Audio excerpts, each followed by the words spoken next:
I have been converted to the good words of Julian Fellows through Rhani. Which like I'm familiar with his work. Like I was there with Downton Abbey, and Rhani has this thing with me where he'll be like, Spicer, X property, this is for you. It's been catered specifically to you and your tastes. It's there, everything's there. And I go, no, Rhani, I won't. No, I shan't, because I'm different. I'm not like the other girls. And Rhani goes, but Spicer. And then eventually one day, Rhani will pen me down and be like, no, we're watching this, we're doing it, it's happening. And then it happens. And in this case, it happened with the Gilded Age. And the way I was in such a low place, I was like on the phone like crying with Rhani, and I'm like, I'm in a low place, baby. And Rhani said, I've got the treat just for you. And we watched the Gilded Age, and Julian Fellows, he held me in his hands. His gloved silk hands, and he said, there, everything's gonna be better. Look at these bustles. Look at this bustles as far as the eye can see. Look at these the hats, Rhani, the hats. Yeah. And every performer who has ever performed in a Broadway play in the past 50 years is contractually obligated to make an appearance. But see, I was thinking about that because I'm like, everyone's here. Kristen Baranski, Donna Murphy, Kelly O'Hara, Audra McDonald, Danae Brown. The gang's all here, baby. Nathan Lane, Elder Clybourne. They're all here, baby. Like Clybourne Elder. That's funny though. If you that's funny because ex-Mormon.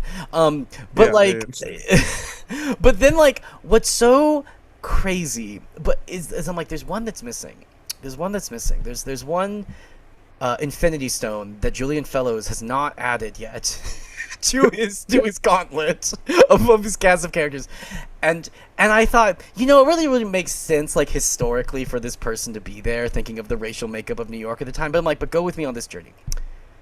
Lin-Manuel Miranda needs to be a guest appearance on the Gilded Age. Now, you might be like, but Spicer, Puerto Ricans weren't in New York yet, or at least not en masse. And I hear you there. Okay. I know, but go with me on this journey.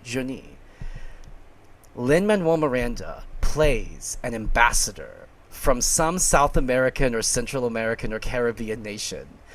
And he would eat it up. The minute they offer it to him, he'd be like, yes, when do I start? Where is my coat and tails? And then it's like, because he'd get to do an accent, which he would want to do. He'd get to speak Spanish. It'd be great. And then I want him to have a love affair with Mrs. Fane, Kelly O'Hara. I specifically want this to happen. And because then it'll be like dramatic, because then like she's like breaking up right now with her husband, and it's like, oh, it's whatever, they're separating, but then she has her own affair, and she has it with Lin-Manuel Miranda, and she's like, ooh, and then her husband's like, no, how dare you dishonor me in the synagogue. I am curious, why is your solution to there not being Puerto Ricans around to being like, he's not Puerto Rican? I don't know, man. Your solution is to deny his heritage. But Puerto Rico wasn't a country. I don't know, man. Because it's all the same? Is that what you're trying to do? Is that what's happening? Spicer, my white co-host? I just want Lin-Manuel Miranda there. I'm trying to figure it out, man. Anyway, welcome to the Song of Spice and Rhani, a Game of Thrones Song of Ice and Fire podcast for the girls, the gays, the theys, the well-behaved straights, and the totally not racist gays either. I am your co-host, Rhani. Who are you? Speak carefully. I'm Spicer. And you believe in cultures all being the same or being unique? I believe in representation, baby. And you know what? If we can find a way to have Lin-Manuel Miranda be his authentic self on the Gilded Age, then God damn it, Julian Fellows, you make it happen. You make it happen. And every single week, we will be going over 3 chapters of the Song of Ice and Fire book series, breaking down what happens, discussing our favorite theories and our favorite deaths. Spicer, did anything die for you recently? Anything? Anything at all? My my self-esteem on this podcast. My Good, good. That's how it should be. Good. good. No, What? I will tell you what's dying. My will to live in New York City right now, because when I tell you that New York City is hot as balls, and I was out in the park today, and I think I almost died. I think I almost died on the side of that muggy pond. It was not it. It's because I died. I died at that pond. It was me. Yeah. Hello, I'm a ghost. Ooh. It's me. Sorry. Yeah, that sounds awful. That sounds not fun. No, no, no, no, no. I'm so sorry for your struggles and what they've entailed. But you know who struggled more than all of us? You know who? Danny, our Dany, Lord and Savior, Daenerys Targaryen. our Lord and Savior, Daenerys Targaryen, first of her name. What's the thing that the on Love on the Spectrum, that clip where that guy like says her full title? Do you remember this? You shared it with me. Oh, I mean, yeah. But like, do I know the full title? Yeah, like what's her full title? Like, It's Daenerys. I mean, well, okay, like Daenerys. Okay, it depends on like what you add and what you take out. There's different versions. If we're just doing like the like in charge of Westeros versions, is Daenerys Targaryen, first of her name, Queen of the Andals, the Rhoynar, and the First Men, Protector of the Realm, something or other, uh, Lord of the Seven, Lady of the Seven Kingdoms, and Protector of the Realm, something like that. Yeah. But then there's also like Daenerys Stormborn of Breaker of Chains, Mother of Dragon, like Yeah. yeah.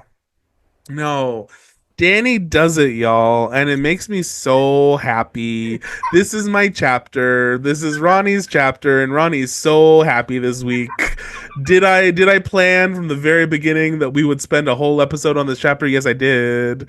Yes, I did, because this is my show, and I gotta do whatever the fuck I want. Spicer's just along for the ride. Woo, woo. Oh god. I just like I don't think we sorry. I don't know where to start because like I've said this before. I think this is my favorite chapter of the series, and rereading it for this week, I was rereading it today and I reread it 3 times because I was just like every time be like I'm so hype, this gets me so excited, and but as I was like reading it and parsing through it and stuff, I do truly think that this chapter is almost like a Rorschach test. Yes. Like yes. If you enjoy this character, and I think enjoy her in good faith in like what like I think the intent of the arc is like showing a person going from nothing to like discovering their own power and agency and how to like wield it in the world. Like if you are open to that, this is like the most inspiring chapter in the world. And if you're not, because only boys get to do that, this is like the beginning of like tyranny. And like, oh, this is just a monster being unleashed on the, and like I just want to say, like, this episode, it's not for the latter crowd. It's not for you. It's not for you. I don't, and I'm sorry. I don't care. This is about me. We got no battles. We got we got no battles. We got no long descriptions of food, baby. Like this is not here. The sexualization. Well, we get a little sexualization of the female body. Just a little bit. Just as a treat. George couldn't let us go the whole time without doing like a food thing, without doing a weirdly descriptive like piece of clothing. Like no, he had to like throw in just like one like uncalled for mention using the word lips that I didn't need, but like here we are. It's okay. We go through. We are strong. We are wise. So yeah, let's break down what happened this chapter because there's so fucking much. I read it 3 times and I'm like I don't even know where to start. So Daenerys is now watching as the Dothraki are building the funeral pyre for Khal Drogo's funeral. the Magi, Miri Mosdor, is there, and she's being mouthy, and she's like, girl, I don't know what you think you're doing. I think you're doing some magic shit here, and like you don't know what you're doing because you're a child. So like take these take these cuffs off my hand, and I will help you, okay? And Dany, who has learned not to listen to this woman, says to one of her costs, like, "Yeah, I'm tired of her talking." And then they just like slap her, and she doesn't talk anymore. Which, like, is that fucked up? Sure, but you know what? At this point, you can't openly be like, "Yeah, I helped murder like your husband and unborn child," and then like expect like me to still be like, "Okay, I'm gonna give you the benefit of the doubt." We're not gonna do that. So, moving along, they're building the thing, and then Dany's like, "Okay, we gotta go prep." So she goes and she does like the whole cleansing herself thing. She does the same thing for Khal Drogo, and then we are preparing the pyre that is now like complete. And so Khal Drogo is placed on top of the pyre. We have Miri Mosdor attached to the pyre, and then Dany goes and gets all the eggs. She puts all the eggs in various places. She puts let's see, the green one, sorry, black one by Drogo's chest. She puts the green one by his head, and she puts the yellow one by in between his legs by his groin. And then it is time for Fuego. Now, this whole time, Jorah has been very nervous because he's like, I think you're about to like burn yourself alive, and I think you shouldn't do that. I think you should just like we can go off together. I will take you wherever you want to go. We can go to the east. It'll be fine. And Dany, who is just like coming to her own, who is just like, I am the adult in the room now, is like, bitch, why you call me princess? Why you call me princess? Huh? Huh? You call Viserys a king? Am I not his heir? He's like, oh yeah, I guess. So queen? She's like, that is correct. Anyway, I'm not gonna die today, you dumbass. He's like, oh, you're not? Yeah, no, I'm not. I'm not gonna die. I was like, oh, okay, it's just confusing because the whole fire thing. Like, I know. I got a plan. I know what I'm doing. Because she does. She figured it all out. This is the whole thing. This is the whole point of the goddamn story. Okay, everyone? Spicer's looking at me weird, but this is it. This is it. The whole time, she has been learning, she's been putting shit together, and she is realizing what she is fucking here to do. And you know what she's here to do? Bring us dragons, motherfucker! And so, they light the pyre, but before they do, I'm getting ahead of myself. Before they do, she turns and she gives a very inspiring speech to the Khalasar that is still there. It's like 100 people, and it's like about like, hey, you know what? Some of you are slaves, but not anymore. You are all here by choice. If you want to leave, I'm not going to stop you. If you want to stay, I will protect you. We will protect each other. This is going to be like a family, goddammit. It is very different than the dumbass speech that she gives in the TV show because those sexist, misogynist writers don't know what the fuck they're doing. Anyway, but then fire's happening. Fire! Oh my god! Everything's on fire. Oh, you forgot. You forgot the Blood Riders. Oh fuck, the Blood Riders! I love that shit. Okay, and so then she like goes around. She's like, okay, I'm gonna get myself my own Blood Riders, and she offers them each of her like bridal presents from her wedding, and it's like, hey, I would like you to be my Blood Rider to each of the three men who have been like her like protectors so far, and each of them are like, hey, girly pop, I'm so sorry, like, but you're a girly pop, and like, we're not Blood Riders to women. That's like not how this works. And she like fully is like, it's okay. I'm ignoring this. She offers each of them. They like take the present, but then they don't say that they're gonna accept. And then she turns, and then the fuego starts happening. And then weird magical shit starts going down. It's so much cooler than the TV show. She's seeing fucking animals in the fires because this is blood magic. This is blood and fire magic happening together. Because you know what? Daenerys is literally on the spot making up like a magical spell and like concoction, potion, whatever the fuck you want to call it. She's doing it through intuition, based on everything that she has collectively learned from her time in the Dothraki Sea, from her dragon dreams, from her lessons that she learned from Miri Mosdor and the bullshit that Miri Mosdor pulled in killing her husband and Rhaego. And she has put it all together. She's like, I know how to do magic now, children. Does she? No, but it's a miracle. And then we start hearing cracks because everything is going crazy. And Miri Mosdor she's dead now. Everything is burning. And then Daenerys is slowly getting closer and closer to these fucking flames. And as she gets there, we hear the first crack. And then we see like an eggshell fall down by her feet. And then the second crack. And then the whole thing starts coming in. And it's at the moment that everything is falling down that she throws herself into the fire. And then the third crack happens. A crack that breaks the goddamn world. And then it all fires down together and all turns to ashes, and then everything gets very quiet. And then, hours later, Jorah walks up, into the ashes to see what's left, and Dany is there, and she's naked, and she bawled because everything got burned off, and then she like turns, and she is sitting there, and there are dragons breastfeeding from her. Fucking baby dragons, she's holding them, and the third, and then she's got the yellow one and the green one, and then she got the black one around her neck, and then they all look at him and like, yo, we're dragons, bitch. And he like was like, oh my god, you did it. And then he falls to his knees, and then her blood riders, who had before been like, yeah, no girly pop, are like, oh my god, girly pop is the one. And they fall to their knees, and the whole Khalasar does, and then all the dragons start singing and, you know, calling into the night, and it's fucking beautiful. Scene! End of Game of Thrones! Mic drop! George, you did it! You did it, George! You did it, boy! You did it! It's happening! It's happening! Guys, it's happening! We got dragons! My favorite, though, and it's like, I do love, because I always love to see like what is the last word in a novel or like a book, and the fact that the last word is dragons, I'm like, yeah. That last line, let's start with that because I have it pulled up, don't you worry. Chapter and verse. Chapter and verse. Never underestimate me. That line where, oh, and for the first time in hundreds of years, the night came alive with the music of dragons. Oh, I love that line. I love that goddamn line. It's so good. That line, that gives me the goosies. I get goosies and I'm like, oh wow, this is magic. I'm so happy I'm a child again. Oh my god. Oh my god. Okay, you have commentary. You have commentary, Spicer. It can't just be me. I guess we'll listen to you speak about the book. It's whatever, it's fine. The first thing I wrote is Dany is done. Mother is done. Truly.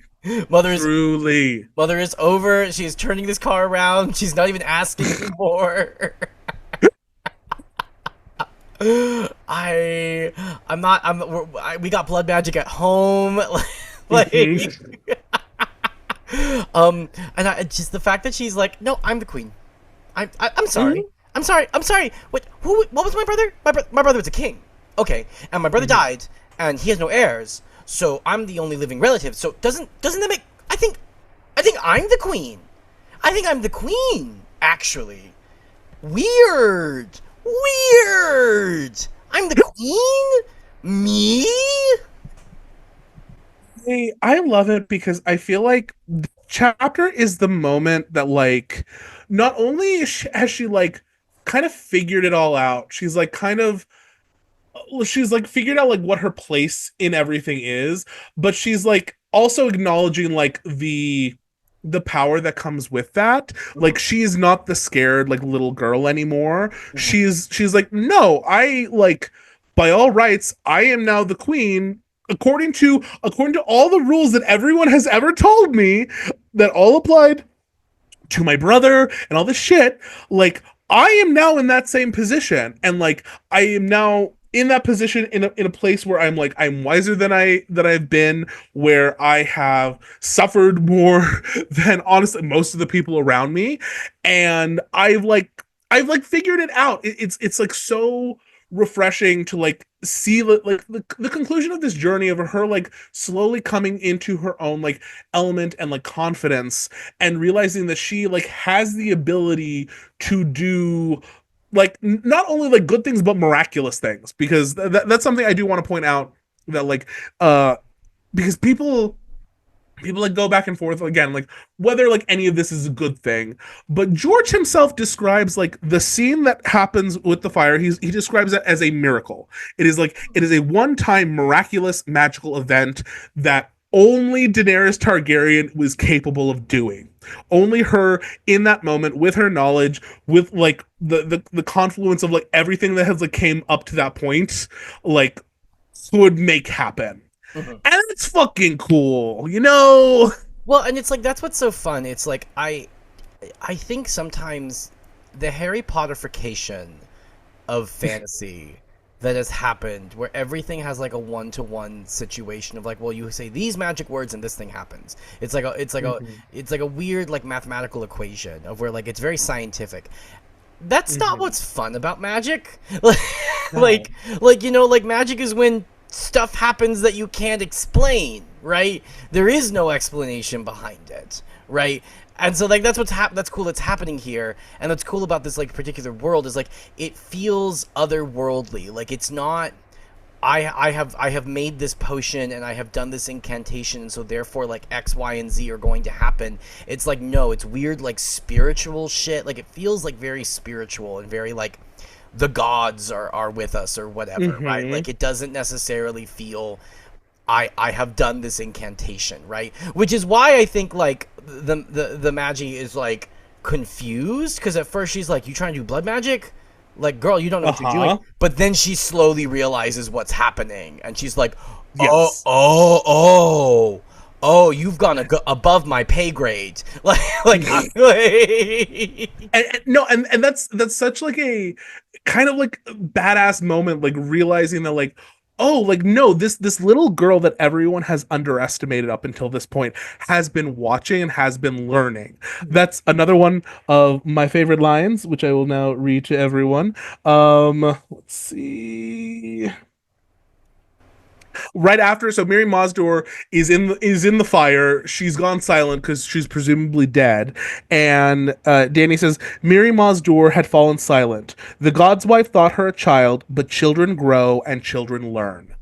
And that's it. She literally took everything that she had been watching. She like learned the lesson from the Magi, like only death can pay for life. She'd like, okay, so this is kind of how blood magic works. This is kind of how fire magic works. We now realize that when she was putting the eggs in the brazier before, she was testing it to see like, oh, is this enough to make it hatch? No, it needs to be hotter. Okay. And so she's like slowly been like testing and accumulating knowledge and being like guided by the ideas of these like dragon dreams until she like finally just like again like puts the puzzle together. And what's really cool, like, and you don't get the sense as much here, but like when you start hearing more about like the Targaryen history and like stuff from like Fire and Blood, is a lot of them are trying to do this. Especially like after the dragons go away, like there are multiple kings, there are multiple people who like try to figure out a way to bring back dragons, and they consistently fail. And what's very interesting and I think different about Daenerys is a lot of the times when and I know I'm dipping into other lore, but like it's related, it's fun, whatever. A lot of times with those, they were trying to like actively fuck with prophecy. So they would like, those Targaryens would think, I'm the subject of this prophecy, and so I need to bring dragons back so that I can fulfill this blah, blah, blah, blah, blah.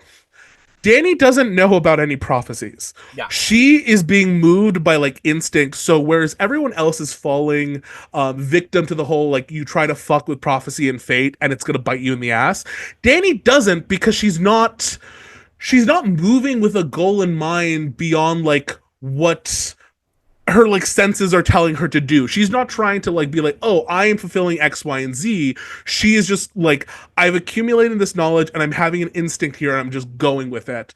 And that's why like she succeeds where all these other guys, Targaryen guys, typically fuck up. And ain't that fun?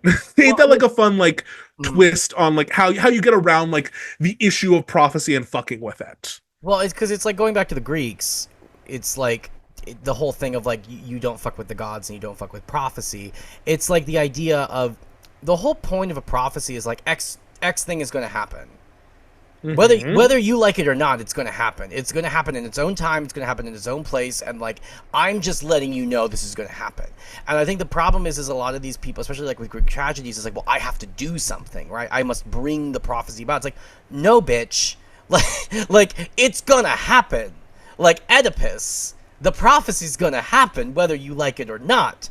Whether you try to stop it or whether you try to bring it about, like, it's gonna happen. The whole point is to humble yourself before the gods or prophecy or fate or whatever, and then to be like, okay, like, when it happens, it will happen. Not, I must be the one. That's hubris, right? I must be the one to bring it about. I will be the chosen one. But it's like, no. The point is that you just do your part. You just do whatever it is, and like, it will happen in its own time. And like, that's literally what Dany's doing, right? Dany's, it's like you said, like, she's not like, ooh, I must bring the prophet, I must be the chosen one. She's like, I'm just going to do this thing because I feel compelled to do it. And because of all the information that I've accumulated over this whole novel, it has led me to believe this is what I must do in order to fulfill this, right? But it's not like, yes, in the ancient scrolls that I learned, right? Like, it's one of the few things that, like, I love in the new Star Wars is the part where, like, the scrolls get, like, zapped by lightning. there's the meme of Obi-Wan, or not Obi-Wan, Luke Skywalker. Yeah, Luke Skywalker being like, the scrolls, and it's like, bitch, it's not about the scrolls. Like, the scrolls don't matter. Like, it's like, what, you know, do what you feel you are compelled to do, not I must do this thing because, you know, the ancients have said that I must do it, right? It's like, no, like, what do you feel compelled to do? No, and that is what is so interesting and, like, fascinating about Dany as a character, is she is not interested in any of that, right? And I don't know, that's kind of cool. Yeah. And also, our breaker of chains, our first instance of breaker of chains was a little earlier with her sort of saving. Yeah. But this is her actually. But, like, this is the policy now. Like, we've established, like, no, going forward, we're not having any of this. We are all the same. If you are with me, I'm taking care of you, and you are taking care of me. Like, this is, we are family. Like, it's that, you know.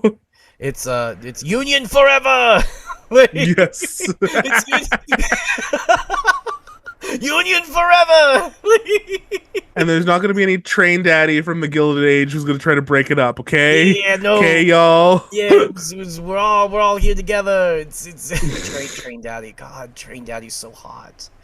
He's really hot, he's y'all. So hot, guys. He's so hot. If you're listening, I don't want to think a robber baron is hot. I don't like that. Like, I put on that show and, like, I can feel, like, the socialism leaving my body. Yeah. And it's like, you know what? They didn't need those rights. They didn't need those rights. They didn't need them. No, workers. What do they need? Like, really, like he just seems so reasonable when he, like, strokes his beard like that. Anyway, anyways, back to fantasy. But our breaker of chains, our CEO, she's here, baby. Stop. Our CEO, Rhani, our CEO, she's here. But no, it's like what I love again about this moment is, like, it's it's just so cool because, like, there's so many things happening simultaneously in this chapter, and, like, so many, like, different wheels and things are turning. Like, she knows she's about to do something big, something that's gonna, like, change things, and she's choosing to, like, root this moment in like a couple of important things. One, that, like, no, we are breaking chains, you are not slaves, drop those collars, whatever. You are allowed to leave. You have free will. You are fully in control of your own choices right now. If you want to go, please go. But if you want to stay, like, we're gonna do this together, and, like, you will be part of, like, something that's gonna be big because I feel like it's going to be big. And there's just something, like, cool that, like, again, we're rooting what's going to be, like, the big turning point in this moment of, like, anti-slavery, like, you have rights, you know? She said, no, train daddy. They do have rights. They do have rights. They do have rights, train daddy. Also, George, he couldn't fucking help himself. He smelled of horse and semen. George, you were so close. Yeah. You were so close. You were so close. I didn't even mind the bit talking about the milk coming from her breast, because I'm like, okay, like it's about, she just lost a child, like, this is normal. This is normal, and also, like, it's symbolic of, like, she lost a child, but she's gaining children, right? It's the you know, the sort of holy mother figure or whatever, right? Like, it's like, okay, like, I will accept that, George, fine. The semen part, I went, God damn it, George, you were so close. He couldn't help himself. He fumbled on the 50-yard line.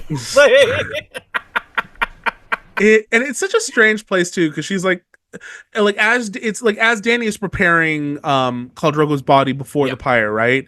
She's like cleaning his hair and like stuff, and then she like again, because like at this point she misses this person who she has like grown to love, and so she like, you know, smothers her face in his hair to like get a final smell, and she describes it again. It's like, what is it? It's like all like the pretty blood, like herbs and stuff, and but then it's also the like blood and sweat and semen and horse. which it's like, girl, is he at the bathhouse beforehand? Like, why is it in his hair? Like, I don't know. I think it's supposed to be a little more metaphorical. Like, sure. I think she's just like remembering times with him. Which then I don't want to remember those times. Yeah, I don't either. But here we are. Here we are. Here we are. But God, it is also funny because we get the way George, because once again he couldn't help himself because once again I agree, this chapter, fucking poetry. He's dropping bars every line. He also couldn't help himself because we got to talk about every single Luke. We got to talk about the oils and the baths in which she must adorn herself beforehand. Yes, she's the mother of dragons. She's about to be the mother of dragons. Okay, like look the part. Have you ever seen that bit where Joan Rivers is like she's talking about like the first time she wanted to do like Christmas in her house, because she's Jewish, and she's like, and then we get like we get the whatchamacallit, the nativity set, and I'm looking at Mary and like, what are you wearing? What is this? You're the mother of God. Look it. We need to dress you, get you in a nice like Chanel like suit, like a nice like baby blue something. What is it? What is this like schmuck you're wearing? Like, it's so fucking funny. And that's George. George is being like, hey, she's the mother of dragons. He's on Drogo on the pyre. He's a sacrifice for one of the dragons. Okay, so like he's got to look the part too. Yeah. Oh, it's 3 lives. That's okay. I just got that because there's the horse, there's the Drogo, and then there's the witch lady. Got it. Okay. Maybe there's different interpretations. Okay. So I don't subscribe to that one. Oh, okay. The one I like best, I think, again, sometimes it's hard to remember where all these theories comes from. I think the one that I subscribe to comes from Hallowed Harpy on TikTok, where the 3 sacrifices for the dragons, because you know only death can pay for life, are Drogo, Miri, and then Daenerys herself. Because if you read it, and again, see, and I can't even like talk about the Azor Ahai stuff because it hasn't even been mentioned yet. Like, does Dany fulfill all of it in this chapter right now? Absolutely. But you know what? George hasn't introduced it yet. He's going to introduce it later and be like, hey, Stannis, look at this guy. Meanwhile, we know that like, hey, 3 chapters ago, didn't all this just happen? Anyway, sorry, I'm getting ahead. It's fine. But anyway, for the sacrifices, if you look at it, you have Drogo, you have Miri, and then the 3rd crack of the egg, so when the last one is born, happens right as she enters the fire herself. Yeah. Okay. But then it's because Azor Ahai and his resurrection is kind of the thing. Yeah. And Azor Ahai is supposed to be reborn amidst salt and smoke. So Azor Ahai is literally like, if you're believing that it's her, she's literally like dying and being reborn in the fire. That's the miracle of the moment. Oh, and that's why you don't subscribe to the whole fireproof theory, because it's like, no, she needs to die. She is Dragon Jesus. She's Dragon Jesus. Yes. She's Dragon Jesus. Yes. So she legitimately, again, it's I just think the show making that change to making her fireproof is a very lazy way of making this scene make more sense, because they don't want to grapple with like the weirdness of it, like the weird poetry and like the unknowable parts of like, because again, this isn't like you were saying here earlier, it's like the Harry Potterification. They want it to be a technical thing. Yeah. Like, because she is fireproof, she survives this thing, and then the dragons are born. Versus here, where like we don't know what the ingredients are doing and what's causing what exactly to happen, but we can like extrapolate a couple of details from what we're seeing. So like we know that like each egg is opening seemingly for one of the individuals that's attached. Drogo is the first that she sacrifices because remember she smothers him first. So I think in like Hallowed Harpy's theory, Viserion, the first dragon that's born, comes from like Drogo's death, and then the next one is Rhaegal, the green one, that comes from Miri's death, because she dies second, and then the last one is Drogon, comes from Daenerys' death when she like plunges into the fire, and then dies, is reborn as Azor Ahai. But isn't Drogo already dead? Yes, so that's the yes, he is already dead when he's put on the pyre. But like the argument that I think again, it's been a while since I've heard her talk about it. I watched these videos like forever ago. The argument is that like the sacrifice doesn't have to happen in the fire. You are just trading a life for a life. So she kills Drogo with the intent. She physically killed Drogo because like I must yes the past. Got it. Okay. And then, like, after Miri is bound to the pyre, she goes over and pours the oil on her. So she is then responsible for Miri's death. And then when she throws herself into the fire, she is responsible for her own death. God, okay. That makes sense. That makes sense. I will also say, I think a textual sort of analysis that I think sort of supports this theory is, especially of, like, Dany dying and then being reborn, is if you look at the point of view, it switches at the very end. Yes. Because from all this chapter, it's from Dany's point of view until the very end. Suddenly, it's an omnipotent narrator, right? Yeah. It like, feels different. Yeah. It's like a different. We're no longer hearing it and seeing it from Dany's perspective. We are now out of the POV and we're watching this person. So it's like, yeah, like this person has died now. Like there is, you know, and then they have been reborn. So like there is no POV. So no, I buy that. I will buy it. I will allow it. I'm Judge Judy. I'll allow it. I also like with like the magic stuff and this whole like talking about the Harry Potterification of it all, and why I like the magic in this moment because like I think it could also be interpreted. It's one of those things of where like it's very magical realism and like it could be interpreted about 50 different ways, which is why it's cool. It's not like, this spell has been done, so then this has happened. It's like, no, like, it can be interpreted 50 different ways. And it's like, because, like, one reading that I was kind of having, like, you could have, like, a reading that, like, she's just going crazy, right? But, like... Yeah, like, of like, you know, of, like, specifically because it's, like, she's, like, because it talks about how, like, the smoke is, like, intoxicating her, right? And so it's, like, you could say, like... You know, are those horses and the image of Khal Drogo like coming forward to her? Like, is that just things she's like manifesting and like she's kind of, you know, high on carbon monoxide, right? Like but like that's what's cool about it, right? Is it's like you could take it 50 different ways and like it's not yes, X spell has happened, she's fireproof, right? She's got this skill set in her Pokemon or whatever. Like it's like no, it's a miracle, it's miraculous, it's you know the gods, the other world, the spirits, whatever you want to call it, like are involved in this. It's above blood magic because there's also this line with I always forget the witch's name. It's like Miri.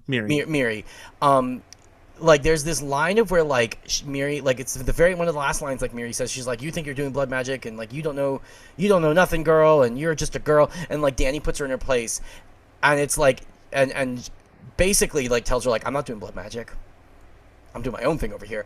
And like Miri finally gets it, and it's described that like her mouth just drops open, right, and she says nothing because she's like, oh fuck.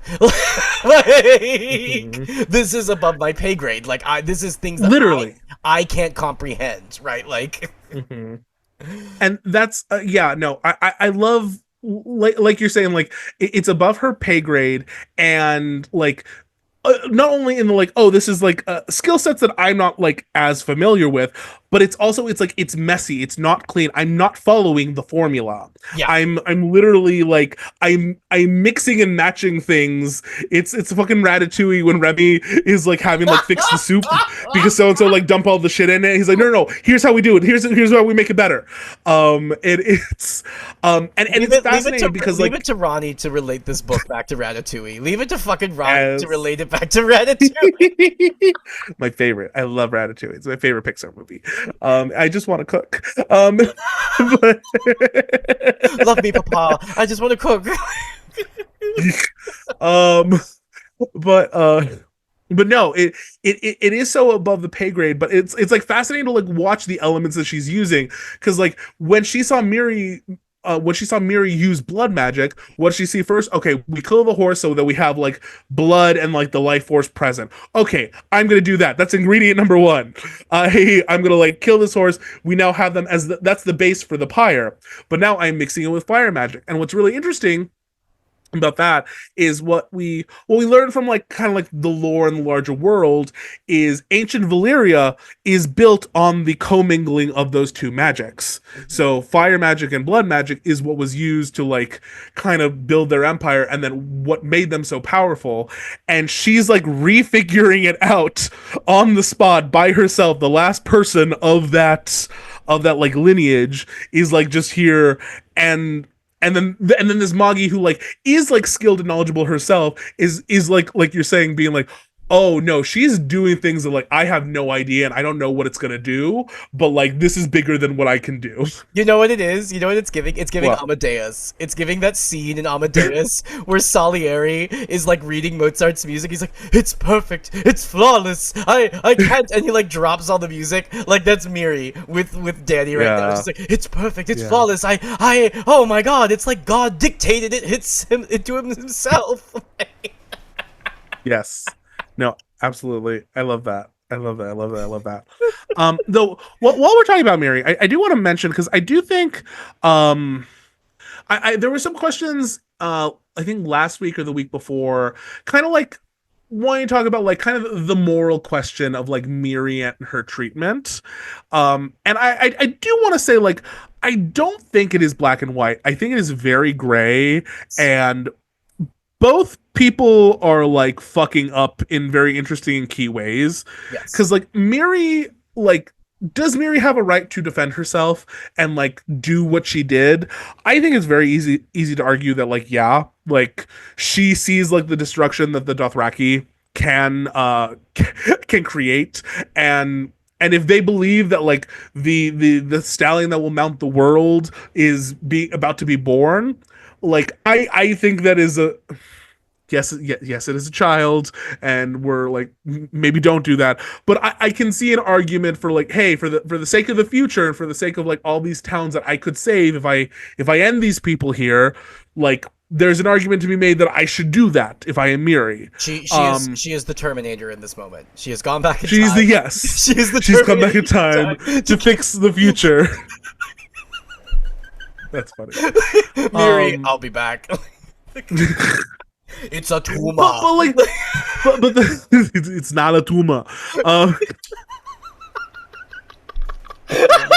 I hate that you set me up, because you said the line wrong, and what I said is the correct line. Damn it. I know you too well. I know your obsession with Arnold Schwarzenegger, the Covenant. It's not an obsession. It's just I was raised in the early 2000s by people who were still obsessed with all the movies of the 80s and 90s. So I've just seen every Arnold Schwarzenegger movie multiple times and can quote most of them. It's just a party trick I can do. Anyway, we're talking about Miri, because I don't want to.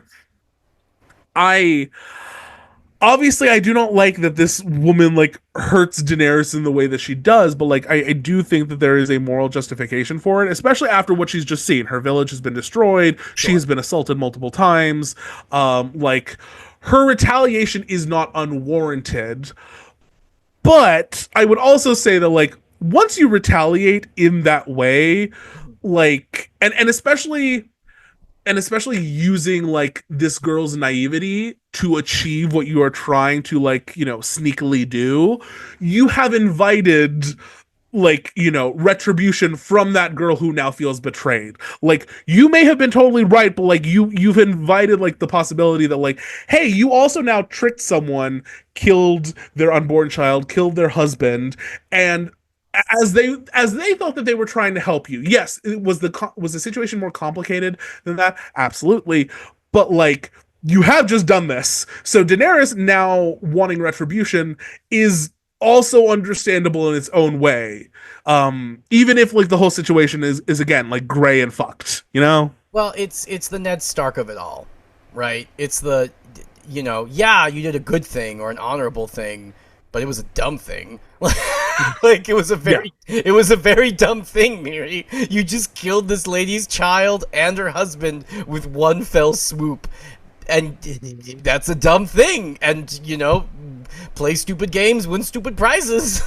Like, mm-hmm. And I will say, I'm sorry to be borrowing so much from Hallowed Harpy. I will have to send her a message and thank her later on TikTok. But I do think that like, this comes from her.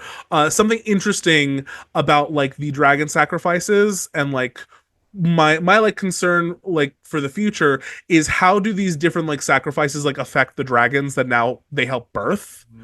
Because like, Drogo, she put him out of his misery. That's like a kind thing. She did that out of kindness and love for him. Her own throwing herself in the fire is like self-sacrificial. I'm trying to, like give to the people who I'm now in charge of, blah blah blah. The one sacrifice that is kind of bad is like the murder one. Where like this is an involuntary sacrifice. So what is that going to do to the dragon that is now birthed from it? Well, I can tell you, Rhani. Yeah, huh? It turns into an ice zombie. Actually, no, because that's not the. If you look at the. So this is a problem. You're such a nerd. You're such a nerd, Rhani. I know, because it's the wrong dragon. It's the wrong dragon. And this is the problem. This is the problem with these fuckers. With these fuckers who are adapting this fucking thing is like they didn't care. They care about nothing. They care about internal logic. They didn't care about anything. They're like, what? We don't understand how this magical ritual works. Make her fireproof. That makes it simple. No, motherfucker. God. And why is she giving a fucking Hitler speech about like burning everyone who's ever wronged her before she does the bringing of the dragons into the world? Why? Because they never understood this fucking character. Well, it's because she's not like, fireproof. She's not Hitler. Jesus. She's the Hitler that flies. Thank you, Lindsay. I hate it here. No, it is crazy reading this chapter and just being like, oh, they were fucked from the beginning. Like they fucked up so bad, like the way that it's just like, oh, at the very beginning they so fundamentally misunderstood this character, and they misunderstood the story, and they misunderstood like what was going on. Like it's not even. Thank you, Spicer. Thank you so much. Well, I feel so crazy. I feel crazy screaming this into the void online, and then dude bros in my comments being like, "It's not that deep, bro. It's not that deep. You don't know how to read, sir. You've never read a book, let alone this one. Don't speak to me. I was there when the dark magic was written or whatever. I was there when it was. Don't quote the deep magic to me, witch. I was there when it was written. No, well, I mean, these are the same bros that are asking like ChatGPT to like summarize the chapters to them. Like, oh my god, sorry. Whatever thought you were about to say, please hold on to it. I had someone in my comment section yesterday literally using ChatGPT to try to argue with me, and like I could tell it was ChatGPT because you can tell because it sounds fucking stiff and stupid. Like and I was like copying and pasting it into like the detectors, and it was like 98% AI generated, and I kept pointing it out to them and be like, are you not embarrassed that you can't even argue your own shit right now? You are depressing. You are a depressing person. How are you not humiliated and like deleting your comments and blocking me? What is the point? Like, like if because there's that meme of like the Greeks like being like, when we realized that we had robots like writing our music and instead they could have been doing all of our labor and we could be like having orgies right now. It's like, what is your point? Like what do you do when you roll out of bed if you're having if you're an Elon Musk boy and you're having you're using AI to play even play your video games? Like, what are you doing? Like, what are you doing with your fucking life? And you can't even understand a story that you're reading for fun? You don't like, no. And it's like, I'm going off, sis. Hold my earrings. Like, I'm so mad because it's like, we were fucked from the beginning. They didn't understand this book. And it's like, because it's like, and everyone's like, oh, but it's like a pretty faithful adaptation. I'm like, but the problem is, just because they got the story beats right didn't mean that they did the thing. Well, it's like, and it's like going. They didn't know what the story beats meant. Yeah, they exactly. didn't know what they meant, what they were like saying. They just like they put it up there, but like without the context, without the like the understand. It's like when people read like Shakespeare, but they don't know what it means, and you can tell that, like they're saying the lines, but like I don't get any of the intent behind it. I don't get the motivations, nothing, like because you don't know what you're saying. I had somebody who, like, I really like this person, so like if they I don't think they listen to this, so if they hear this, it's you're great, you're beautiful, baby, who tried to argue with me that Shakespeare wasn't good.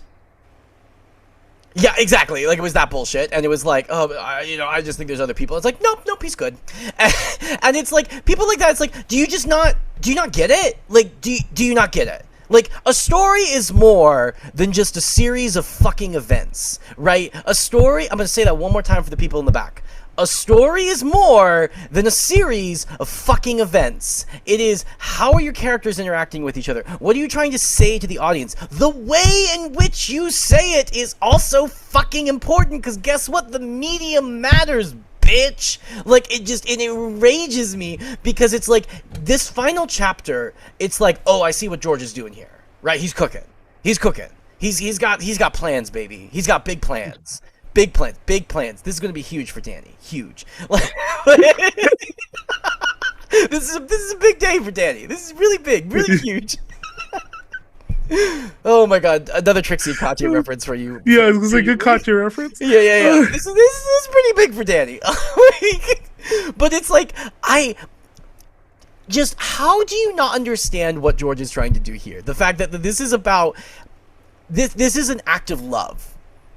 Right? This is an act of love. This is literally about the sacred mother figure. Like, he is literally, which is why I was fine with like the descriptive nature of her figure and her body and like her breasts in this moment, because I'm like, oh, this is about the sacred mother, right? Like, this is so clear. He is so clearly using this iconography that is from like other literature and other lore, and he's making so many allusions right now that it's like, oh, he's talking about the sacred mother. She is literally, because like the whole act of like motherhood is like giving your own life so that you can create new life, right? That so that life can continue on, right? Which also, like, going into the larger implications of the fucking story, the whole point of her having the fucking dragons in the first place is so she can go take care of the fucking ice zombies. That is like the existential crisis, because it's almost as if you have the fire that's gonna go fight the ice. It's almost as if it's all here for a reason. and it's like Spicer, it's like they bookend each other, because we open with the introduction of ice as the threat, and we close with the arrival. Solution. It's almost as if that's the name of the fucking series, a song of ice of ice and fire. It's almost as if... But no, she's a monster. Here's the thing, today, if you don't get it, if you didn't get it from the beginning, you see, she was just a tyrant. She was a tyrant the whole time. Yeah, she was 13. Yeah, bad things happened to her. But you know what? That stuff was normal. It wasn't. Because, like, she was just a tyrant the whole time, like, when she was 13, and she, like, it's so hypocritical that she's like, oh, I'm anti-slavery, because she used to own slaves. And so, like, yeah, I understand that, like, later she said, oh, I'm no longer cool with that because, I lived an experience where I was like, oh, this is, fundamentally not okay. But, she's still a hypocrite. She's still, because she used to have, because I don't understand I don't understand things. My brain knows so good. Why does everything, my brain hurts after I talk so much. Spicer, why? I wish I just chat GPT bros. ChatGPT God. bros, I need you all to gain a little bit of media literacy. I need you to gain a little bit of media literacy. Hold my hand as we go down this road. It is so clear what is happening here. This is an act of love. Because also, the other thing I wanted to say, my final point of why these fuckers, these chuckle fucks, don't understand. I'm here. I'm converted, Rhani. I'm with you, baby. I'm Yay, here. yay. I am born again. I feel so good. I'm Yeah, born I again. feel so good. I'm bathing his blood. I'm bathing his blood. I'm bathed in his blood. I'm Bathed in his blood. Bathed in his blood. Is we get literally, because remember how earlier the Blood Riders are like, I don't fucks with girls, and then at the very end they see, oh wow, she like sacrificed herself and she did this miraculous thing that nobody thought was even possible. Like it wasn't even a possibility. And she literally brought dragons back into the world. And not only did she bring them back, she's still fucking alive. Almost like a savior figure. Almost like a savior figure of a certain fire-based religion that's kicking around in this world. That we're gonna learn. When we get to this next book and they start saying like, oh, let me tell you the Azor Ahai prophecy and all the elements that it entails, and the way that like it's just like that just No, it's Jon Snow. It's Jon Snow, Rhani. It's Jon Snow, Rhani. Rhani. And people will be like, well, see, here's the thing. Of the 12 requirements, he already fulfills 2 of them. And you know, like we can figure out when he'll get the rest of them sometime. That's fine. And like we got 2 books left. How are we gonna get fucking 10 other requirements? Oh my god. Baby girl. But I would rather you argue that like the historical figure, like I don't love this theory, but like there are theories out there that like the Azor Ahai figure is actually like a bad guy, and I would rather you argue that and be like, okay, yeah, Dany is Azor Ahai, but I don't think Azor Ahai is necessarily a good person. Fine, whatever. Like if you want to think that, cool. But like you need to acknowledge that like she does everything. She literally does everything in the first book before the prophecy is ever even like explained to the reader. Is that not the quintessential George move? Yeah. I am going to have someone fulfill every part of it and then drop it later and be like, ooh, who could it be? And have everyone else be like, who could it be? Could it be this person, this person? Meanwhile, we know like she done did it 3 books ago. She done did it 3 books ago. She's already like, oh my god, no, it is. But then like, what's also so crazy to me of just like, she's like, oh, it makes you think we live in a society. She's actually Hitler that flies. It's like, bitch, the whole point. What we've been talking about, and this will be my final point on this chapter. Yeah. We can wrap up on the whole book. Is the whole point of her arc in this fucking book is I want a home. I want a family. I don't got one because it was taken from me. And she's like, maybe it isn't not trying to take back what was mine. Maybe it's about building one. It's about building a family, building a world in which I want to live in, that I feel at home in. And because the whole point is, remember these earlier, the Blood Riders were like, we don't fucks with girls because no girly pops. And then they're like, blood of my blood, you made dragons. Mm-hmm. you literally have black dragons suckling at your breasts. You are God. Like you are a god. Like the whole point is they're like, you are now family. We literally rejected you just like everybody else rejected you, and we are like, no, you are the shit. You have proven with your actions and your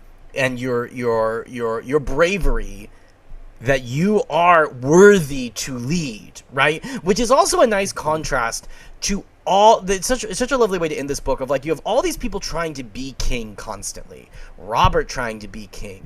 Joffrey trying to be king. The 6 others that we got running around trying to be king. And she's over here being like, I'm going to do this for my people. I don't got a lot of people, but I'm going to do this for the little people that I got, right? For the 100 or so people that I have got. I'm gonna do this for them because they are my family, right? And she proved, which is why they're like, fuck, you are the shit, right? Despite my preconceived gendered construct in my head, you are indeed the shit, because wow, that is what a leader does. It's almost as if this is what a leader should do. It's not about gaining the fucking pointy chair. It's about, how do I make the lives of the people that I am serving better? Better. It's not about the pointy chair. Chat GPT bros. It's a MacGuffin. It's almost as if it's a fucking, because guess what? It's the fucking ring. It's the fucking ring. The ring didn't matter, bitches. It never mattered. It never fucking mattered. It was the friends we made along the way. Like, Jesus fucking Christ. Jesus fucking Christ. What grade level Berenstein Bears do we need to go back to for you to understand media literacy? It is so clearly... Rhani, how do you do it? You're so strong. You're so strong. You're so beautiful. You're so, I feel like for the first time, like since I like started doing the social media, like the TikTok and the YouTube and everything, I feel like this is the first time that like you understand me. I get it on like a fundamental level. I get it on a cellular level, because I'm like, wait, like, what? This is my mission now. I must spread the good word. This is my Peter moment. This is my Simon Peter. Christ has appeared to me on the road. George appeared to me in a cloud. He went, "Hey, Spicer, it's not about the like, point." I received the call of the Holy Spirit. Like, George whispered in my ear in his gruff little voice. He's like, "Hey, it's not about the pointy chair," and I'm like, "Yes, my Lord and Savior." I don't. Yeah, I don't know, because I haven't dealt with it very well lately, but I try, and I persevere. That's what I say. And there are enough chill people that it makes it worth it. So thank you to those in the comments who are chill. I have had a couple of very aggressively dumb comments recently that have sent me spiraling a few times, but it's okay. It's okay, because we know the good word, and the fact that like Spicer, you were this far down the rabbit hole with me and like agree, I like, if you're agreeing with me this hard at the end of book 1, I can't imagine what you're gonna be like at the end of like book 5, when like we're standing in the ruins of like, Spicer, you're not ready Spicer, this was the good book, good adaptation. This was the one that like they did, like you could be like, they did it, y'all. They did it, and they didn't. They did it. So like, but they didn't. Like, Spicer, the way that they shoved books 4 and 5 into one season and then didn't adapt 80% of them. Like books 4 and 5, like I want to say like a solid like 75-80% of those books are not adapted in the show. Just straight up. So what are we doing? Just straight up. So what are we doing? We are vibing. We are vibing, and we are saying like, we're saying, like, what if we didn't introduce characters? What if we didn't introduce characters that have tasks to do? And what if we reassign them to other characters who they now seem strange when they are doing it, because that's not what that character does. Like, that's literally what the rest of the series is. We'll get into that in a moment. Let's take a break before we talk about the whole book. Did you have anything? We'll break, Spicer. We're like at the end of the episode. We've been on for like an hour. No, we have. Oh, have we? Okay. Well, because we gotta talk about the book. We gotta talk about the whole book. Yeah, we've been talking about the whole book. Okay. Well, okay, then we've been talking about it. It's okay. I think we've been talking about like adaptation themes and like how they've fucked it all up. Oh, okay, cool. We're on the same page. This book is amazing. Yeah, I mean, like, it's good. It's so good. It's so good, and it's like you finally, it's like when you read the Odyssey finally in Greek for the first time. Not in Greek, Spicer. You don't read no Greek. In ancient Greek. No. It's just like, it's, so many times when like you see a piece that's an adaptation, and then you go like, I wonder what the original was like, because you've never seen the original, or you've never read the original, or whatever, and you're like, I wonder what the original's like, because there feels like something's off. Because even before we got to the absolute fuckery that was the final season, which I was in denial for a while. You remember, I was in denial for. Oh yeah, for same. I was in denial until literally until she burned everything down. I was telling myself it was about to get good. I remember like actively telling myself. I was in denial even after that episode. I'm like, okay, but like maybe it was. Oh no! Oh, see, that's what broke me. The second that she went like. Bells make me angry and like burned everything. Hulk smash. I remember like I don't know, you've seen when I do this, but like when my like expression like hardens and I'm like, oh no, and then I just like I like folded arms and just like watched the rest of the episode expressionless, and then it ended and went like, okay, that's fucking stupid, right? And Max was like, yeah, that was really dumb. And so when I went to sit for that last episode, the way I like apathetically just like trudged to the couch, sat down, and then expressionlessly like watched it, and then went stupid. Oh yeah, no, I was like, anyway, sorry. I was in full denial. I watched the whole series and I'm like, I was like, maybe it's like too smart for me to understand. I was that person. I'm like, maybe I'm just a big dummy and like I don't understand it. Maybe they're just they're cooking with something that like I just can never. But then like the more I was separated, I'm like, no, I just think it was bad. I think it was like not good and bad and like maybe a bad adaptation. But it's like every time like because I work in theater and stuff, and so like a lot of shit tends to be adaptation, right? And every time I see like a thing that's an adaptation of a thing and it's not very good, I always sort of have like one of two thoughts of where I'm like, is it the story itself, right? Was the writing bad, or was the adaptation bad? Right, like which thing was, because oftentimes it's one or the other, right? Like it, you know, sometimes it's both, but that's very rare. It's a very rare instance of where it's like either the thing itself is just like fundamentally like unsalvageable. Why did you have this idea? Why are we turning it into another thing?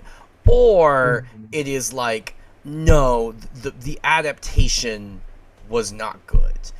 And it's like with Game of Thrones, it is so clearly the adaptation was just not good. Like it's so sad, but it's like, and it's, you know, I think like the moral of the story with the adaptation on the show, which like I do kind of want to wrap up with like thoughts on the book because I don't want to end on this like us pissing on the show. Yeah. But it's like the moral of the story is like, one, maybe wait until you have a better idea of how it's going to end. Two, like, maybe, like, think about how things have consequences later on down the line, right? Things butterfly in a story this complicated really quickly. And even just small little adjustments, because, like, the speech that she gives at this moment in the show is a speech she gives at another point, but contextually doesn't make sense here, right? Because once again, this is not an act of anger. This is not an act of violence. This is an act of love, right? I am sacrificing myself for my children, who are both the literal dragon children that I'm about to bear, and also the metaphorical children of all the people who are enslaved, who I am going to free from this, right? This new thing that I am going to like take on. I am now the Heavenly Mother figure, right? And it's like, just the way that they did not understand that, and the way that just butterflies so quickly, of just tone. Because, like, is there a world where they could have had a really slimmed down Game of Thrones? Sure, maybe. You know, do we need to see Patchface later on? I don't know, right? Like the pearls that are being clutched. I need Patchface. Spicer, we're about to get Patchface in the next chapter we read. Oh, perfect. I do. Okay. But like, is there the little dance? But like, is there a world where like we have a really slimmed down Game of Thrones? Sure, yeah. But the problem is also tone. Tone matters, right? And the fact that these chuckle fucks did not get the tone of this story. They thought this was Christopher Nolan Presents, right? They thought this was gritty Batman. It's not, you dumb bitches. It's just not. Like, George uses gritty realism at times to help, illustrate points. That is not what he is doing. And it's like, I'm so glad that we are also sort of post this whole, like, Christopher Nolification of media. Like, we're starting with the release of the new Superman movie. We are starting to break the curse, which, like, I like The Dark Knight Rises, just to be clear. Yeah. It's a solid series. But the problem is everybody, like, fundamentally misunderstood what Christopher Nolan was doing. But it's also, like, this idea of, like, ooh, gritty realism just everywhere. The special sauce everywhere. It's like, no, like, tone matters, and you can't just take these stories that are it's got dragons, you dumb bitches. Like, it's got dragons, it's got magic, it's got this, like, what, it's got people, it's got mermaids, and it's who are very clearly running the kingdom. Like, it's got all this shit, and you just don't, and you're just like, no, I'm going to, you know what it is? It's when it's whenever I go to a restaurant with you and I order a dish and I'm like, but without this, this, this, and this. And you're like, so why even order the dish? It is just, you have so fundamentally changed the thing that you are eating now. Just get a fucking burger, you monster. I mean, I'm not wrong. No, you're not. You're not. Rhani is right all the time. I should have watched The Gilded Age earlier. Anyways, Should have. but no, but to not land on pissing on the show. Mm-hmm. It is just such a lovely book. Like, I just, like, wrapping up final thoughts. Because I work in writing so much now, like, I very rarely have time to, like, read for pleasure, right? Like, that's just not a thing I just don't really have time for, because, like, A, I have to read so much of, like, other people's work, and B, it's like, and, like, when I do read, it's like I have to, like, put on my, like, writing hat of, like, okay, I gotta think about it, like, blah blah blah blah blah, whatever. So it's been very hard recently for me to start reading again. And as we discussed at the very beginning of the series, like, fantasy just isn't really ever been my thing. Like, I just don't get the vibes. Like, it's just not for me. But it was so lovely just reading this series that it's just so well executed, flaws and all, that we have discussed ad nauseum. Yes. Like, there are flaws. I do not want people to think that this book is beyond reproach. There are many things that we reproach George for. Some of which reared their ugly head in this chapter. But it's like, it is so just well written and well constructed, and it was just, like, such a pleasure to read. Like, it didn't really ever feel like homework. You know what I mean? Yeah. Like, because it's like, sometimes, like, for those of you who are not writers, like, when you read, sometimes it feels like homework, because it's like, it's very hard. Like, whenever I listen to music, sometimes even it feels like I'm like doing it for homework, because, like, I'm just analyzing things. And I'm like, oh yes, they're doing this with this chord and whatever, and blah blah blah blah blah. I can't just, like, sit down and just, like, enjoy vibes. But it was so nice to sit down and, like, read this book, because it's so well written. Like, I can sort of dig in, as we've done, and sort of, like, get into the analysis of it all, and, like, the structure and the form and whatever. But also just, it's, like, fun. Like it's just it's just like a fun romp through a very interesting and, like, well thought out world that it gives you, like, just enough. I will say, I think George is a very good master of, like, I give you just enough information that you feel grounded and intrigued at the same time. Yes. So, like, I'm not going to give you everything. I'm going to give you, like, just enough so that you, like, I have my bearings, but I am intrigued by this thing, and so I do want to learn more, and so it keeps me coming back for more. And that's just, like, very good, engaging writing. And again, like, as both of us are writers, it's like, when I read this, like, I do have to, like, sometimes stop myself. I'll have the opposite problem of you, where, like, I'm so, like, engaged and, like, oh, this is so fun, this is so great, and I'm like, wait, what is he doing? I need to, like, think. I need to stop and think of, like, what are the tools he's using here? Because I need to remember this. Because this is just smart, like, little, like, devices and stuff constantly being utilized. Like, it's like people like to. The craft of it all, and people, like, want to mock, like, how long it takes them to write books, and, like, how each installment took longer and longer and longer until we're in this holding pattern for so long. And, like, to a degree I get it though, because like he truly thinks everything out to a degree that is like wild. Yeah. And if you could just imagine like how complicated it is now, and then like the further you get in, they get bigger and they get more unruly. Like I get why it like he can get stuck on a problem, be stuck on it for a while, because he's known famously, like he will throw out like entire chapters in chunks that he's written when he realizes something isn't working, and then we'll just like restart again on them because like it doesn't work. Yeah. And like yikes, like it's like he cares, and like he cares about not just like the story, but like the way the story is being told, because as we've said, a story is not just a series of plot points, it's not just a series of events. Like it's the way that you do, it's the way that you tell, it's the craft choices that you make along the way that are what make it engaging and enjoyable and like such a good read. God, Well, it's so and it's like I think a lot about like classical music, of where like there's a lot of composers who like their masterwork is unfinished, right? Like Schubert has his unfinished symphony. Berg has his unfinished opera Lulu. There's a lot of like really famous pieces of music that are unfinished, and then like their like assistant or their like protege came in and like finished it for them. Mozart's Requiem, right? And like everyone's always got, and it's like, and everyone's like, oh my god, how does that happen? It's like, because it takes a lot of fucking work.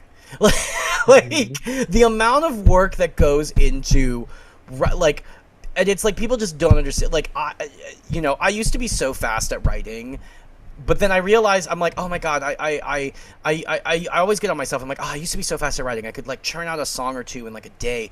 And it's like, no, I've gotten better at writing.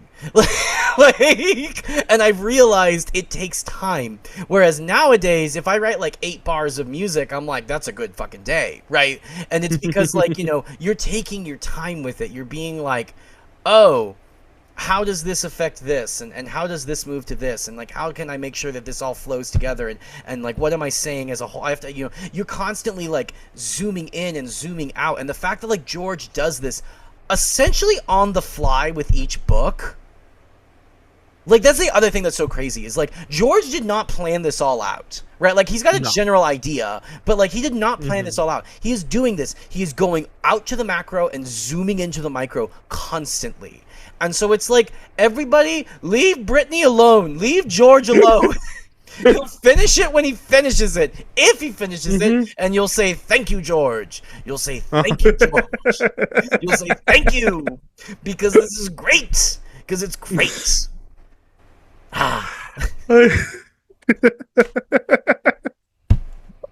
Okay, I had one question. Sure. Sorry, I know people had questions in the comments, and some of them were fun. We will save them for later. I had one that I wanted to, since we were doing like a wrap up of the book itself. Yeah. I wanted you to think about, who are your 3 favorite POVs. Just like, again, because there's, again, as we've said, like what's so cool about like the intricate nature of this book is just there are so many different like points of view that we get to experience, and they're fun in their own ways. And all right, I can answer this pretty quickly. Oh, okay, cool. Tyrion, I think, is my favorite POV, just from like sheer like enjoyment. Like it is the most. They are the most enjoyable chapters. Like they're fun, they're witty. You get some drama, you get some intrigue, right? Like it's a fun chapter, and then you get like a little taste of like battle stuff, which is always fun, right? And so like I love Tyrion's POV. Kat's is next. Love Kat's chapters because it's such a different vibe, right? Tyrion's over here be like woohoo, and Kat's like, how are we paying the mortgage? Right? Kat is asking the really important questions. Like, Kat is holding this entire fucking kingdom together with her fucking fingernails, and everyone around her is an idiot and incompetent, and she's like, guys, please, I want to go home. Please. I want to go home. I can't breathe. And then I think God. My third favorite chapter, or is Dany. Like my third favorite POV person is Dany, just because like we get the fun magic, we get the fun, and it's like her arc. Her arc is the most interesting to me. I will say that. Like over the whole series, like she has grown the most thus far. She's moving, she's shaken. And she's just like a really interesting character. Like it's Shakespearean in nature, right? Like I, yeah, honorable mention, Bran. Love a Bran chapter. Love a Bran chapter. Not my favorite necessarily.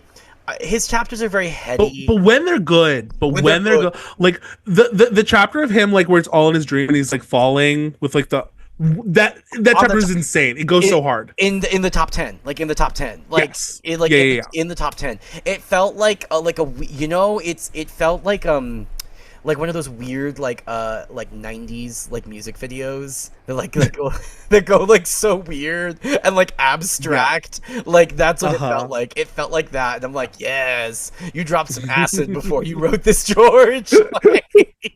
So, but it's I honorable mention Bran, but it's Tyrion, and I don't even necessarily think Tyrion is like my favorite, but like top 3, like in no particular order, is like Tyrion, Catelyn, Dany. Honorable mention Bran. No, that's very fair. Damn, I was really hoping you would have different ones than me. Or they but the exact I would, same. I would say I would list Dany first, just because like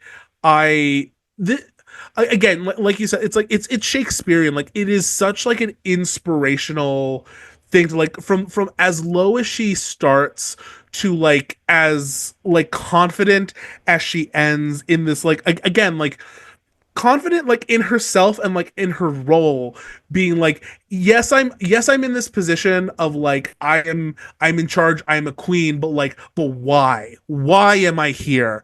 It is like, it is for these people, it is for family, it is for like, this is what makes it important, and I figured that out.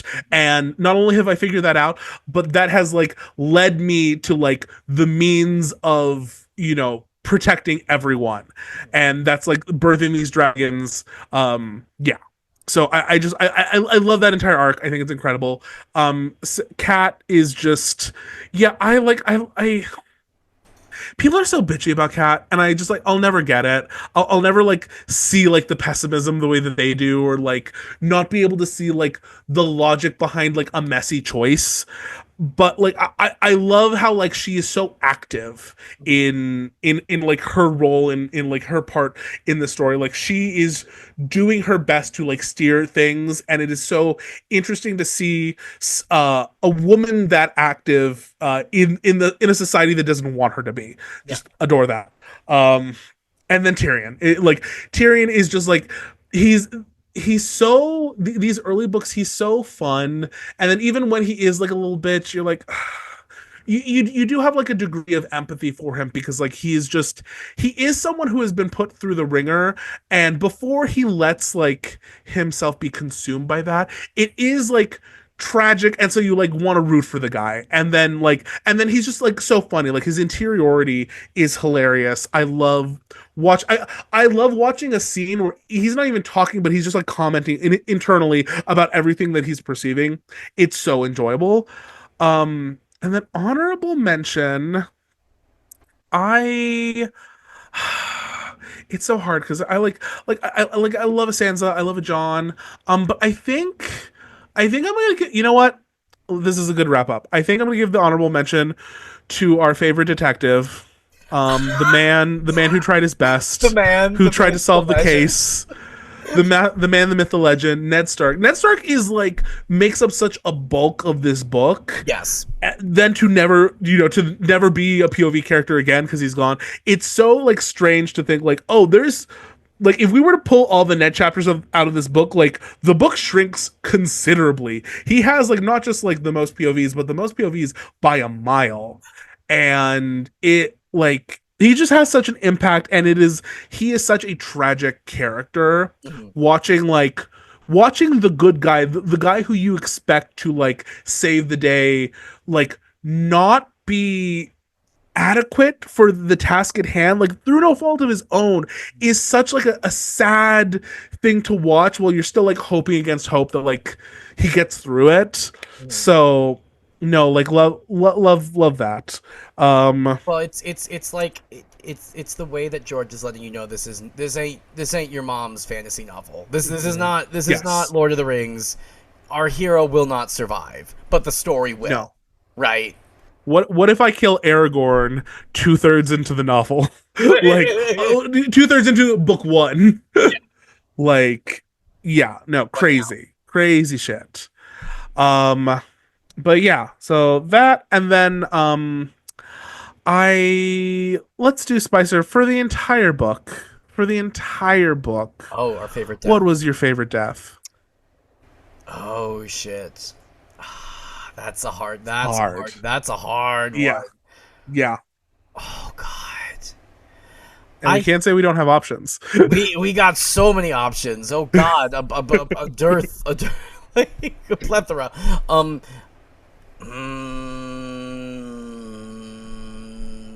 I think I will do. Let's do three. I'm gonna do top three. I'm gonna do top three because Okay. it's yeah, yeah. So I think. Okay, just a second. I have to organize them in my head. I have to organize them in my Uh head. huh. Okay, okay, okay, okay, okay. Okay, so we're gonna start up with our honorable mention. Off-screen death, but John Aaron, because he's the Yeah. one. He's the one who gets this fucking party started, right? Like Uh huh. he is the That inciting do. incident. Like, thank you for not taking care of business, fucking John Aaron. Like, thank you for leaving this moldy bag of trash outside of my door. Like for all of us to take care of because you were unable to deal with it while you were alive. Thank you so much. I think next is Khal Drogo, just because like he was so important, especially like to specifically to Dany's story and the way he Sure. goes out. Like it's such like an interesting dichotomy to how he lived, because he's like rah rah rah, I am conqueror or whatever, and then he's killed. He dies in a mercy killing by his wife. Yeah. Right. Like that's fucking poetry. That's Shakespearean in nature, right? And then second runner up is Bobby B. Bobby B. Because it's just like, what a way to go. What a way to go. He's Yeah. drunk off his ass. He's crossfaded because somebody poisoned the wine. He's probably crossfaded beyond all fucking belief. Which like well, that's how he wants to go, right? And he gets attacked by a boar. Instead of dealing with one of the multiple crises that are brewing in his fucking kingdom, he's like, nah, I'm gonna get lit, I'm gonna hunt a boar, and then that boar is gonna fucking kill me, and then I'm just gonna be like, give me something for the pain and let me die. like, like, what a way to go. What a way to go. Yeah. Pour All one right. out for this giant man baby. And then finally, the man, the myth, the legend, our hard-boiled egg of a detective, Mr. Ned Stark. Mr. Ned Stark. Shakespearean, once again, like Shakespearean in Hmm. nature of just like, you finally, the one time you did a dishonorable thing for an honorable reason, that's what fucks you over. Like, Yeah. all the honorable shit that you did that was dumb. Like, that's not what gets you. It's the one time you do a dishonorable thing for an honorable reason, and that's what fucks you over. Like, it's yeah, no. So those are my favorite deaths. Okay. I'll do a top three too, so that I'm not. Yeah. I'm gonna say I okay, I will put him in third because we just talked about him. I can't not include Ned. Ned Yeah. is like it sets the tone. Like it is such a switch that like you you don't see coming, even if it's the most obvious thing in the world, because like we are just trained not to think that this is what would happen in this type of a story. And so it's just such a like a brilliant subversion with a purpose behind it. So it's like just well done. um Next, I'm gonna say Waymar Royce, going all the way back to our prologue chapter. With the Oh. others, like his last stand against, like he's a dick the whole time, the little lordling, and he has his last stand against him and for Robert and everything, and like throwing the cloak behind him, like okay, let's dance. Like it's just good. I love George loves to let like a shitty person have a shining moment, Yeah. and just to like make sure that these people like you as a reader still get like a nugget of their humanity. And I that chapter like did something to my brain the first time I read it, and like when I was at like a very low point in my life, and I just like feel like it has always it's always a reminder that like even if you're kind of shitty a lot of the time, you can still kind of be a good person, and I don't know why I feel like the need to remember that. It's fine. Um, um, but then finally, I will say just my favorite in terms of like satisfaction, like fuck this man, Viserys getting crowned with his Oh, golden crown. It's just good shit. It's mwah, good shit right there. mwah. Mwah, love it. Chef's It's kiss. gonna be good. Yeah. So we That's did it. it. We We we did it. high five through the Hey, screen. oh, We did oh, it. We oh, did it. not awkward. Yay. Yay! We did it. We did it. We did it. We did it. not the Yay! no, Placebo. yeah. We did it. We're gonna get copyright strikes. But yeah, so people have been asking if we're gonna keep going. Yes, we are gonna keep going. So don't worry. Next week I will say I'm gonna give everyone another reprieve ish. You only have one chapter to read, so we're gonna go right into Clash of Kings, and you only have to read the prologue, because the prologue in Clash of Kings is so fucking long. I swear it's like 20 some 30 pages. It's really long. You trying to break me? And Spicer, get ready for these books. The chapters they increase in size as we go on. Well, now We'll figure it out if we need to. I gotta buy the book. Oh yeah, you need to buy this shit. Oh god, you've been buying them just like piecemeal. This is fine. It's fine. Okay, well, go buy it. Go buy it. But yeah, so you just need to read the prologue, Maester Crescent. Again, ironically, another of my favorite chapters, probably in my top 10. It's so good. So yeah, I'm very excited to talk about that. And then yeah, we will be just like after that, we'll go back to the 3 chapters a week schedule. If something changes, we will let you know. But yeah, so that's the plan for next week. I really appreciate you all listening to this whole journey. Please make sure that you are liking, commenting, questions for next week. Make sure that you're also giving us 5 stars, reviewing us on the different platforms. Share it with your friends. You want them to read the book? Hey, they have like a whole companion for the first book. It's all ready to go. Go listen to it whenever. It's great. Put it on the background while you clean. Your house is a mess. Binge. I listen to us at the gym every time I go to the gym. Binge, yeah. Just listen to your own voice as you work out, but it's our voices, not yours. That's just Spicer. And yeah, no, it'll be great. Okay, anyway, this is dragging on. Y'all are wonderful. Thank you all for sticking with us through this. And say goodbye, Spicer. Bye, Spicer.